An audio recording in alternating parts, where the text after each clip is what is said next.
Teriak dong, Jehovah Jireh sekarang. Sekarang, iya sekarang teriak Jehovah Jireh yang keras. Jehovah Jireh, uang datang. Uangnya datang sesuai dengan kami butuhkan, persis.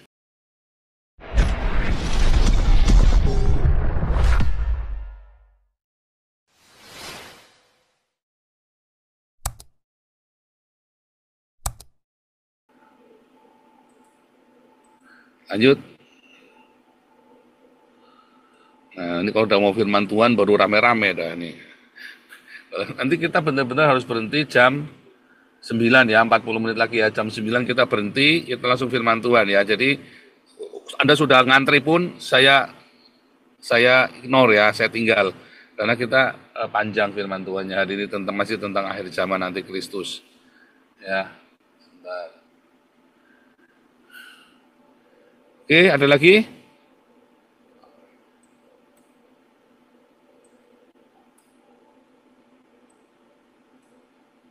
Tiba-tiba pada pendiam semua nih hari ini nih. Kuliah ke Hemera ada? Mau tanya Kuliah ini tumben nih, Kuliah ngilang nih. Ya ada Bu Marta, silakan. Itu dong langsung ya. Paul, iya Pak, saya mau tanya ya Pak, Ya, eh, yang dibilang eh, perpuluhan tidak ada lagi gitu Pak. ya. Eh, ya memang saya sih tidak pernah Pak apa ngomong tentang perpuluhan gitu ya, belum pernah sampai seperti itu. Tapi justru eh, anak-anak guru sekolah minggu itu sudah mengajari, ayo berikan pada Tuhan, maksudnya gitu ya Pak, diajarin lah. Nah, saya juga merasakan Pak, memang hidup saya kan full time Pak, saya full time, dulu sih, nyambi, saya nyambi, jual makanan, titip di toko-toko, uh, kirim nanti pulang, nggak laku dibawa pulang, dibagi-bagi gitulah. Tapi setelah suami saya dipanggil Tuhan, saya full full full bekerja, semua saya lepas gitu. Jadi tidak ada lagi. Dan saya merasakan juga pemeliharaan Tuhan itu ada, Pak. Itu.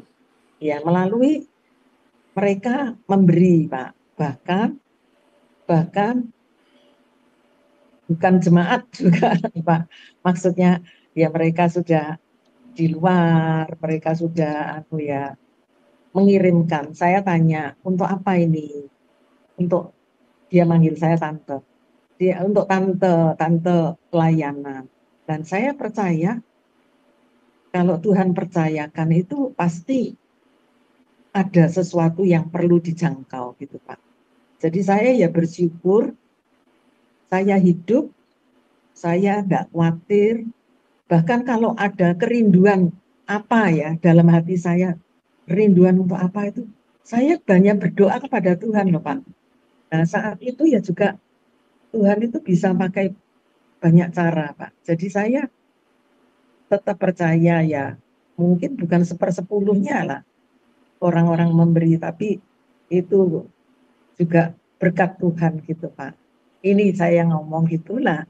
Kemarin-kemarinnya ya Pak ya, saya kan ya juga ngomong sama teman-teman lah, teman-teman sesinode gitu. Saya bilang, aku ikut kelasnya ini, aku gini. Bahkan mendengar juga apa gitu ya. Langsung image beberapa kawan sekerja. Oh, itu yang anti perpuluhan ya, gitu dia Pak.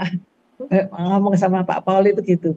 Terus saya bilang, iya kalau ngomong kan memang ngomong enggak usah gitu. Tapi sebetulnya kalau kita telusuri lagi, bukan hanya sepersepuluh, seluruh hidup kita itu kita serahkan pada Tuhan. Jadi jangan salah paham dulu.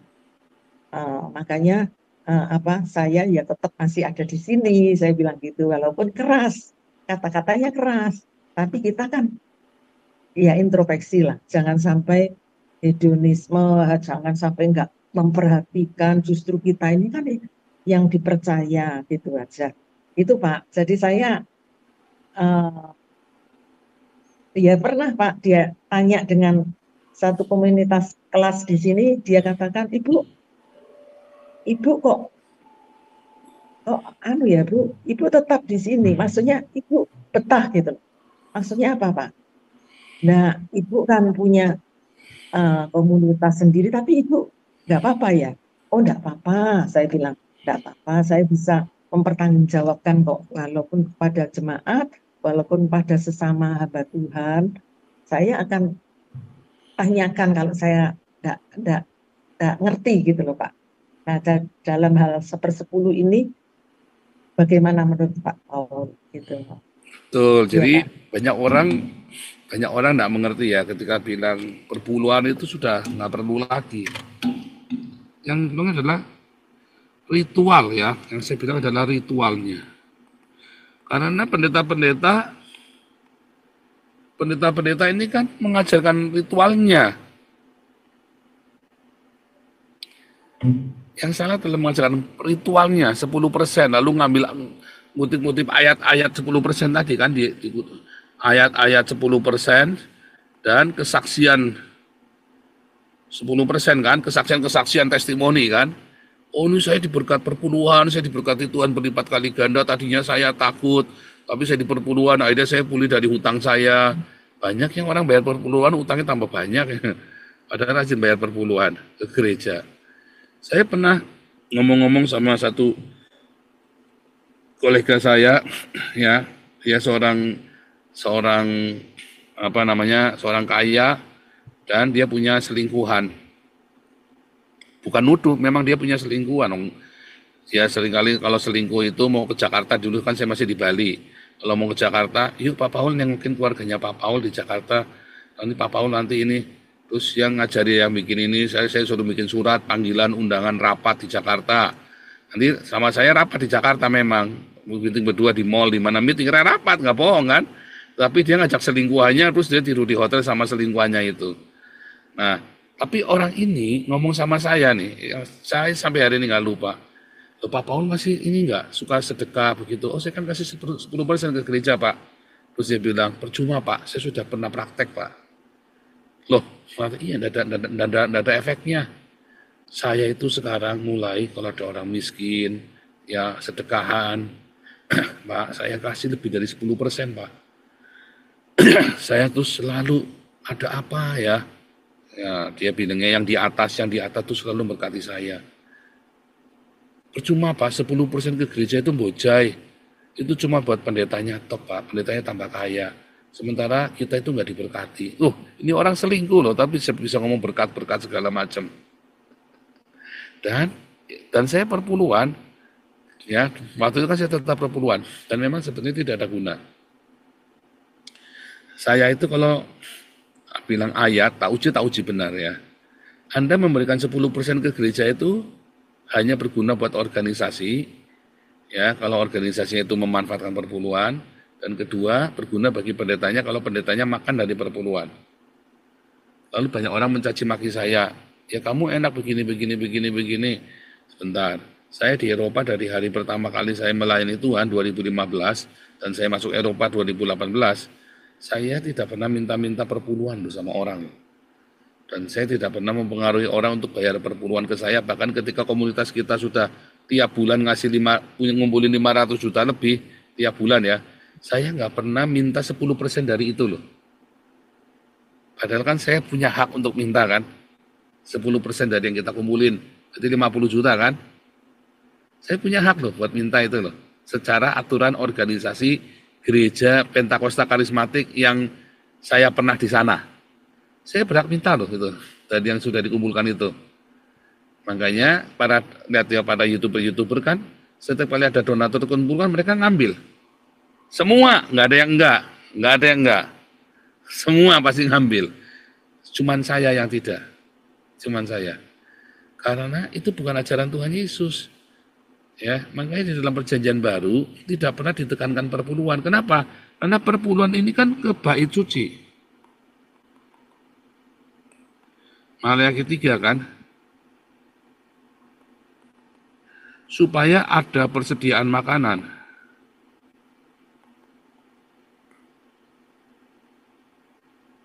di rumah Tuhan.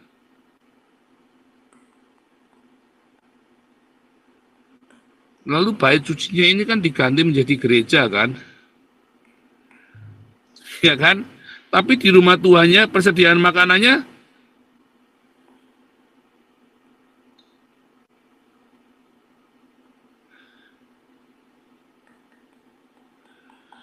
ya kan? Apakah masih ada persediaan makanan di gereja? Enggak ada. Dan kalau kita membaca di dalam berapa tuh? Ulangan 26 ya. Ulangan 23 ya.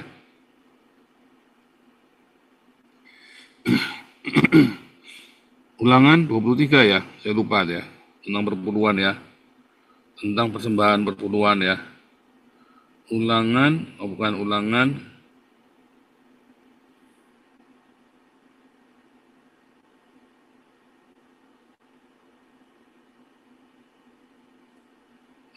Ya.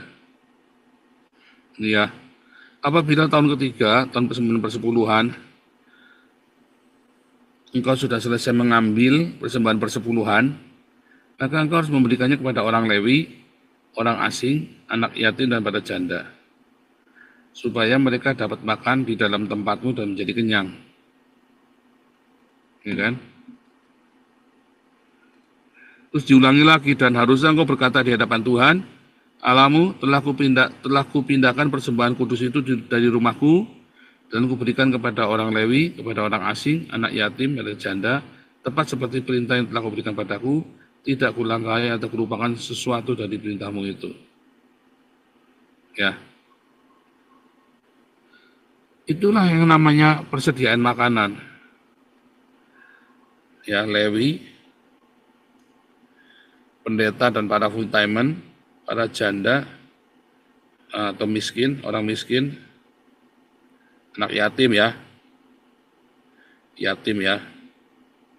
Dan yang ketiga, kepada orang asing. Siapakah orang asing? Gembel-gembel itu yang nggak punya rumah. Ya kan? Gereja itu kudu ngasih makan. 1, 2, 3. Tetapi apakah perpuluhan itu diberikan kepada janda miskin, anak yatim, dan orang asing? Enggak loh. Perpuluhan itu, coba lihat, perpuluhan itu untuk merawat gereja sama buat pendeta. Ya kan? Tapi ayat-ayat yang diambil, ayat-ayat yang tentang ini, nah sementara nggak dilakukan, berarti kan kita dibohongin. Pendeta-pendeta ini bohong. Makanya nggak boleh ada perpuluhan justru. Karena perpuluhan ini adalah pembodohan kepada masyarakat, sebetulnya. Nah, yang tadi kalau ada orang bukan jemaat tiba-tiba ngasih uang ke Bu Marta, itu namanya dia menabur buat Bu Marta. Ya kan?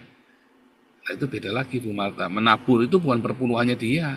Bukan perpuluhan namanya perpuluhan itu 10% dari gaji lalu diserahkan ke gereja. Minta gereja mengelola untuk 3 ini. Untuk orang Lewi, para full-timer di gereja, untuk para janda miskin dan orang asing. Makanya coba lihat, di gereja itu tidak boleh ada orang miskin. Kalau di gereja itu masih ada orang miskin, nggak bisa bayar listrik, nggak bisa bayar rumah, nggak bisa bayar sekolah, nggak bisa berobat, berarti itu gerejanya nggak benar. Itu kan tanggung jawab negara, bukan. Alkitabnya sudah ngomong kok, kamu minta 10% tapi kamu tidak melakukan ini, berarti kamu sedang menggelapkan uang Tuhan. Dan itu menjadi bisnis gereja. Jadi seharusnya ya di kita ini kan donasi banyak, tetapi tidak ada 1 rupiah pun yang masuk ke saya. Justru malah kita suruh, ayo kita panggil orang-orang miskin ini, kita undang, kita kasih makan. Ya jemaat-jemaat ini tidak boleh ada yang miskin di tengah jemaat kita, nggak boleh ada. Tidak boleh ada jemaat kita yang nggak bisa bayar kontrakan rumah, nggak boleh. Tidak boleh di jemaat kita yang nggak bisa bayar sekolah sampai anaknya disetrap, nggak boleh. Malu, ya. Nggak boleh, kita anak Tuhan, anak-anak Allah, bukan anak Tuhan ya. Kita ini anak-anak Allah, yang ya kan, anak Bene Elohim. Kita ini Bene Elohim. Tidak boleh di komunitas kita ya sampai bingung berobat, nggak ada yang ngurusin ke dokter. Jangan ada sampai orang memakamkan orang tuanya nggak punya uang, nggak boleh. Di komunitas kita itu harus semuanya ya disejahterakan. Perpuluhan itu dari awal gunanya adalah untuk mensejahterakan umat, bukan mensejahterakan pendeta. Gitu, Bu Marta. Nah, itu yang banyak orang salah kaprah. Ya, oh perpuluhan itu hak pendeta. Kan ada yang bilang kan, beberapa sinode kan, salah. Perpuluhan itu bukan hak pendeta. Ya, perpuluhan itu dibagi untuk ini. Gitu ya. Iya, Pak. Iya, Pak. Saya ya bersyukur, Pak. Ini apa jemaat Tuhan ya juga mengerti. Tadi ini, Pak, selesai ibadah kemarin-kemarin kan saya ketemu dengan seorang ibu yang saya bawa ke dokter Mensos, tanya karena perutnya itu besar sekali itu, Pak. Kira-kira sebesar bal voli itu, Pak. Jadi seperti hamil. Konsultasi dengan dokter-dokter terus diberitahu supaya dia USG. Setelah USG dia tahu katanya itu kista. Dia bisa menjalani operasi nanti setelah lebaran gitu. Nah, kemarin kan saya tekad, Pak. Saya tekad begini. Terus pokoknya kamu punya BPJS atau apa itu yang untuk orang miskin karena dia di kompleks pemulung, Pak. Nanti aku mau bantu kamu sebisanya untuk suamimu jaga. Jadi ada uang makan lah gitu. Pikir saya gitu, Pak. Saya bertekad gitu, saya nanti akan beritahu jemaat lah gitu. Nah, kemarin memberitahu kalau dia di sini tidak bisa, di kota kami tidak bisa, harus ke Malang. Lalu saya mulai berpikir gimana ya. Ya sudah saya minta dia datang. Tadi kan ada ibadah. Saya bilang, kamu nanti setelah ibadah aku panggil kamu ya, gitu ya. Karena suaminya pernah datang 2-3 kali, Pak. Waktu itu kan membersihkan, dia itu membersihkan tukang kebun di halaman depan gitu loh, Pak. Nah, dia tertarik untuk dengar, saya suruh dia dengar gitu. Tapi saya sekali-kali tidak mengkristenkan kamu, saya bilang gitu. Kalau kami bisa berbuat ini, saya akan kumpulkan orang. Lah, saya beritahu kepada jemaat, saudara ini perlu untuk apa ya? Bukan di situ, bukan di kota sini loh, harus ke Malang. Dan kalau orang kampung ini kan orang desa itu kan jaganya itu rombongan se-RT itu, Pak. Jadi menggelar apa ini di eh, lantai biasanya begitu, Pak. Tapi di Malang sudah diperingatkan tidak bisa, hanya satu orang. Kalau gitu mereka akan sewa kos gitu, Pak. Lalu dia akan berangkat tanggal 13 itu hari Senin. Ya saya sudah himbau kepada jemaat-jemaat ya tahu, Pak. Saya ya bersyukur entah berapa yang dapat nanti hari Jumat atau Sabtu kami akan berikan. Jadi dia akan dioperasi gitu, Pak. Dokter saya juga berterima kasih dengan dokter Mensos yang selalu memberi jalan gitu, Pak. Jadi ya saya percayalah semuanya kalau kita memperhatikan orang yang kurang, orang yang miskin pasti Tuhan juga pelihara hidup kita masing-masing. Ya terima kasih, Pak. Itu aja. Betul, tambahan dikit ya. Saudara, gereja itu harusnya mensejahterakan jemaatnya. Ya, jangan dikotbahin. Jemaat dikotbahin supaya dia rajin bekerja, jujur, rendah hati, hidup dalam kekudusan.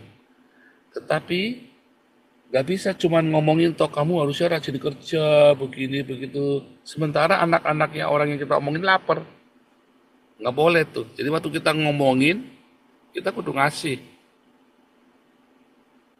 Ya, ketika kita ngomongin orang, kita kudu ngasih. Kalau kita nggak mau ngasih, jangan ngomongin. Nah, ya, benar ya, saudara ya. Ini saya ya, ini terserah kalau Anda yang berbeda ya. Kamu mau ngatur-ngatur saya, Pak Paul harusnya begini, begininya yang begini, anunya kurangnya begini. Itu banyak itu ya yang suka ngeritik-ngeritik, itu soal sistemnya kurang begini. Kamu nyumbang dong, jangan cuma ngomongin. Kita juga pengennya yang begini, pengennya begitu. Kamu nyumbang. Kita mau belinya gimana? Mau beli yang begini, beli yang begitu. Ya kan? Nah, kalau kau pengen bagus, ya kamu harus nyumbang. Nah, juga sama ya. Sama nih, misalnya nih. Kamu ini kudunya rajin kerja. Gini lah begitu kan pagi harus bangun, siang begini, malam begini. Sebentar, sebentar. Apakah orang ini akan dengarkan kamu? Tidak. Kamu harus berkontribusi dalam hidupnya, baru kamu ngomong dia akan dengar. Ya, kamu harus berkontribusi. Jangan saya kasih ya lebih berharga daripada uang nih. Ya, tak kasih nasihat. Ada orang, saya pernah suatu ketika ya orang tua saya mau berutang sama orang dan saya nggak suka sebetulnya. Tetapi kemudian orang ini ngotbahin saya dan itu yang saya tambah nggak suka lagi. Ya, orang tua saya mau utang buat sekolah kakak saya. Lalu orang ini ngotbahin saya, ya, yang buat saya nggak suka. Orang ini bilang, nih ya, saya kasih tahu kamu ya, saya kasih kamu nasihat yang lebih berharga dari uang. Bla bla bla bla bla bla pi pa pa pa pu buru da da di duduk. Terakhir dia tetap nggak ngasih uang, saya disuruh pulang dengan tangan hampa. Terus saya bilang, saya nungguin dia 2 jam, ngoceh ngalor ngidul, ya, sampai saya terlambat ini terlambat itu, nggak bisa kemana-mana, dan saya pulang dengan tangan hampa, saudara ya. Saudara, kalau Anda ada orang utang sama Anda nggak mau nolong, Anda nggak usah nasihatin. Ya, udah diam aja, udah kita, oh, nggak ada uangnya. Gitu ya. Nggak usah nasihatin panjang lebar, jangan. Dan kalau Anda mau nolong orang, ya, Anda ada orang lagi susah, naburlah dulu buat dia. Terus Anda nasihatin. Dia akan lebih dengar kamu. Karena kamu ngomong nggak cuma kosong, tapi juga memberi. Gereja tiap hari ngotbahin jemaat yang dikotbahin. Wah, apa, pipi, Tuhan baik, Tuhan mulia, Tuhan maha kaya, haleluya. Ya kan, Tuhan mencukupi, Tuhan berlimpah, kaya raya, apa, jalannya emas, perak, ya diamond, apa, zamrud, apa segala macam. Tapi jemaatnya kere, saudara. Didengar nggak sama jemaatnya? Nggak akan. Bullshit jemaatnya dengar pendetanya. Tidak akan didengar. Makanya jemaat datang kosong, pulang kosong. Omdo, bener Andreas. Pendetanya omdo. Tapi kalau semua pendeta kayak Bu Marta, jemaat akan dengarkan tuh. Walaupun Bu Marta, maaf ya, sudah tua, khotbahnya monoton itu saja. Tapi jemaat pasti dengar. Percaya enggak, Marta? Ini contoh lagi, ada namanya pendeta Silas. Ini orang hebat sekali. Khotbahnya, aduh saya selalu tidur kalau dia khotbah. Saya ya, karena saya anak ini ya. Karena aduh, ini khotbahnya bosenin. Sampai saya hafal kalau dia lagi khotbah, saya anu ya, Mbak, sambil sambil tutupan gitu, tutupan buletin gitu. Dia pasti habis ini ngomongnya ini. Orang pikir saya lagi berdoa, saudara doain dia berdoa syafaat. Padahal saya lagi niruin khotbahnya dia. Pasti habis ini ngomongnya ini, habis ini ngomongnya ini, habis ini ngomongnya ini. Saking hafalnya saya khotbahnya dia. Mungkin khotbah dia cuma 20 atau cuma berapa, diulang-ulang khotbah yang sama. Saya hafal semua khotbahnya dia.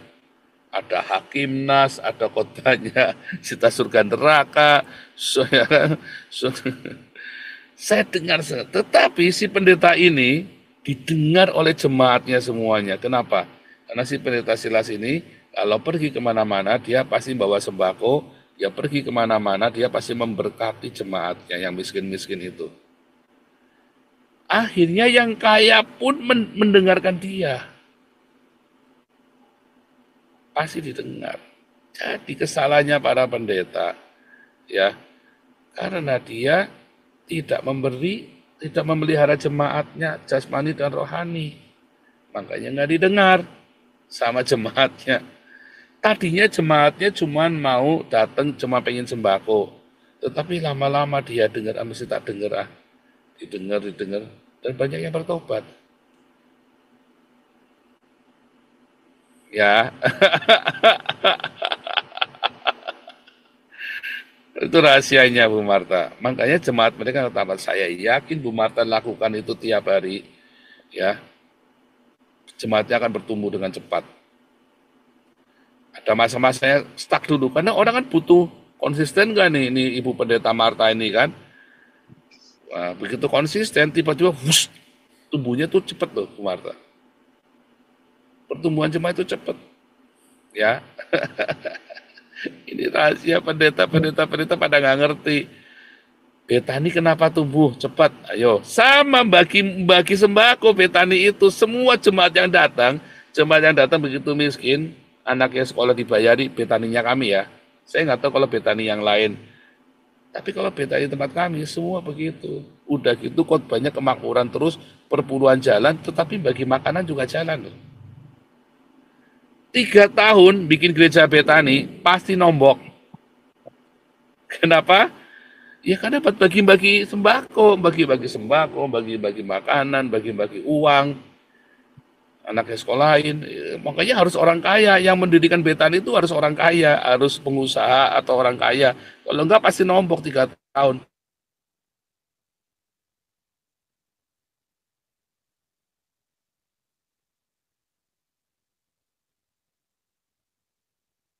Di Betaninya kami loh ya, di Betani tempat saya dulu ya. Saya nggak tahu kalau di Betani lain. Tapi setahu saya Betani Surabaya juga sama loh. Itu ilmunya dari Pak Alex Abraham. Dan saya tahu rahasia itu sudah lama. Makanya begitu kita bikin komunitas ini dari awal kita caranya seperti itu. Jemaat harus diberkati jasmani dan rohani. Dan jemaat tergantung kalau saya kemplu ya nanti jadi kalian sama jadi kemplu. Kalau sayanya mengajarkan yang benar kalian akan benar. Begitu ya. Ini para pendeta dan teman-teman yang lain yang ada di komunitas ini yang mengembalakan dan punya komunitas sendiri ya. Oh itu rahasia mahal itu. Rahasia bisnis gereja. Tapi masalahnya kan banyak orang udah mau tamsunya, namanya tamsunya ya.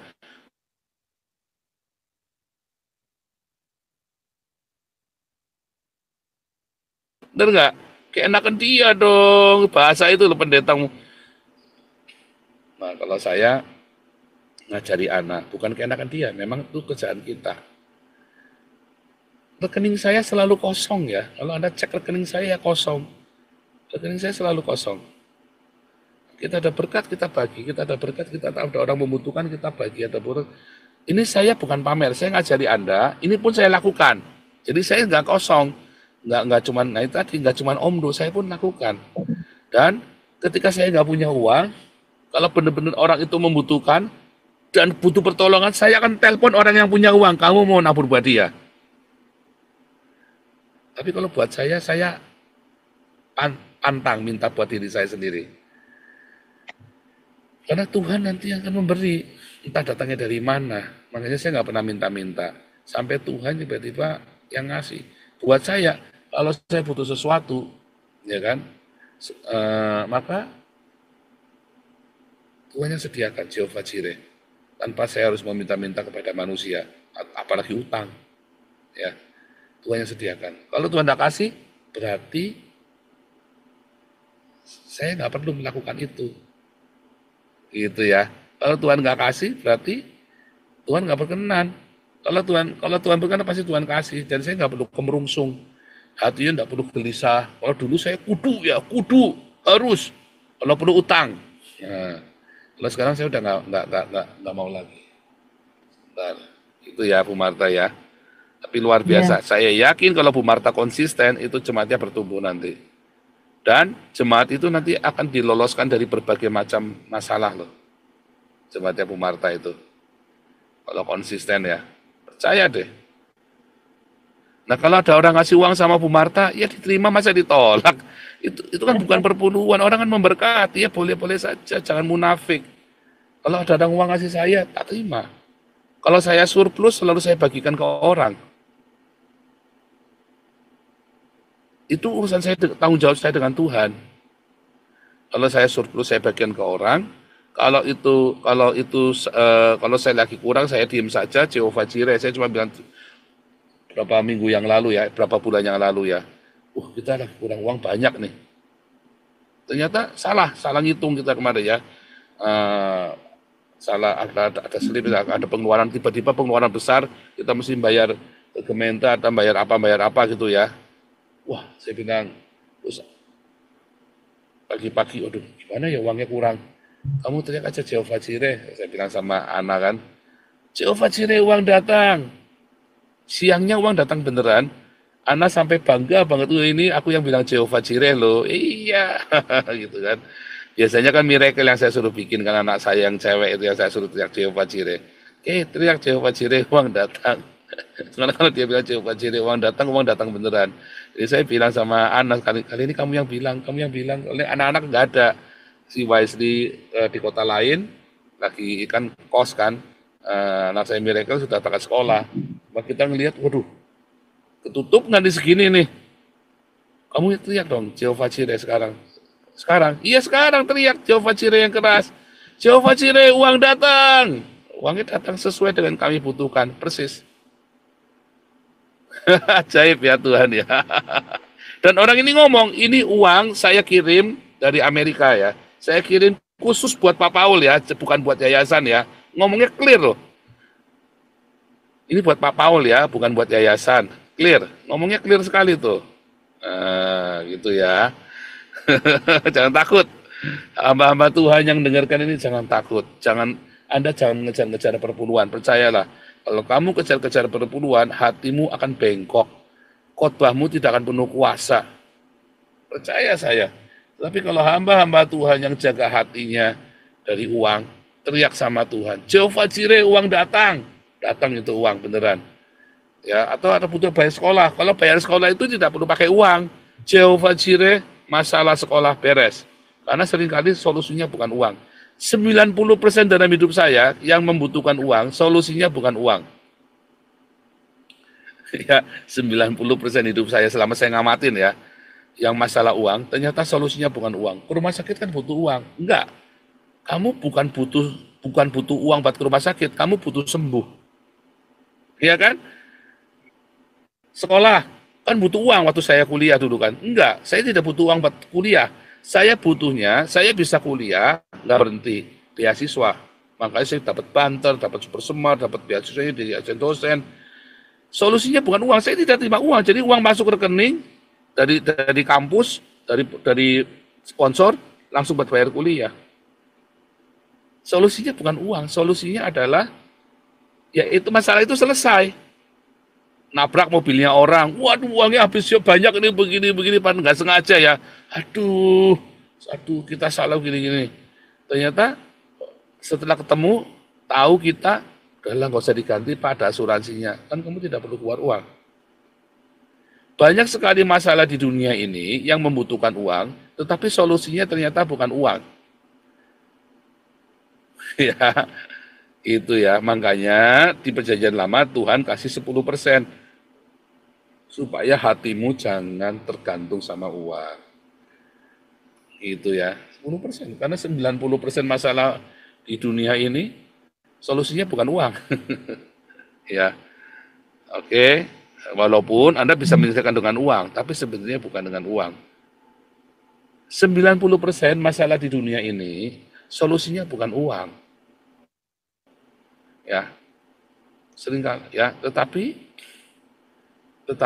kamu bisa menyelesaikannya dengan uang. Kalau kamu memilih menyelesaikannya dengan uang, maksa kudu ada uangnya, maka hatimu akan dekat dengan uang. Tetapi 90% masalah di dunia ini bisa diselesaikan dengan uang. Yang 10% kamu tidak bisa selesaikan dengan uang. Hanya bisa dengan mujizat dari sorga. Ya kan?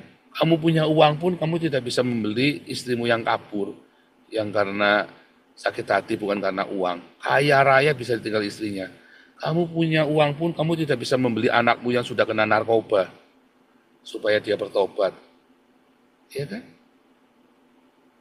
Punya uang pun nggak bisa membeli cinta, nggak bisa membeli kebahagiaan, membeli tidur.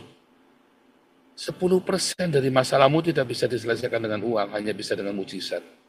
Makanya kamu harus bayar perpuluhan di zaman itu. Nah sekarang perpuluhanmu bukan ke gereja. Tapi kalau gerejanya Bu Marta melakukan 3 ini, memberikan kepada Lewi, orang miskin, dan para gembel, maka jemaat sepakat, oke kita kasih perpuluhan dikelola untuk 3 ini, dibuka, open. Dibuka tiap bulan, ini laporan keuangan, ya ditaruh di ini, dibagi 3, untuk para full timer, untuk ini, dan untuk ini, dibagi 3. Ya, intinya dari 10% itu, pendeta dan para full timer hanya menerima sepertiganya. Pak, kalau miskin sekali bagaimana? Tetap harus dibagi begini, tetap harus begitu pembagiannya. Kalau sampai jemaah itu miskin sekali, percaya